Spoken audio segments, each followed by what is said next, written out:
Hello everyone, welcome back to Gaming Basics. In today's video, I'm going to show you how to join a group on Mobile Legends. So if you want to learn how, keep watching the video till the end. Don't forget to subscribe to our channel by hitting that subscribe button.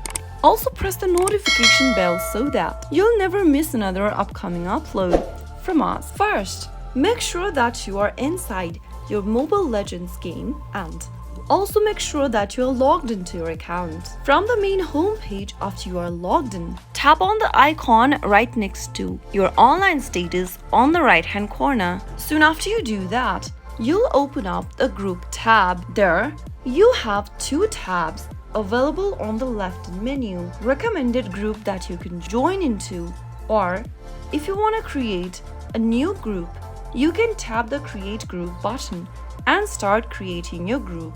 Since we are joining into an existing group today, let's tap on recommended group option. Here you'll be able to see a list of groups that you can join in with and start playing the game. Go ahead and select your group you'd like to join into and tap on join group. Soon after you do that, you'll be able to join into a group on Mobile Legends. Pretty simple, isn't it? Now your group that you've joined in will be available in a newly created tab that says My Group. That was how you can easily join into a Mobile Legends group. If the video was helpful to you, go ahead and give us a thumbs up. I'll soon be back with more videos like this. Thanks for watching.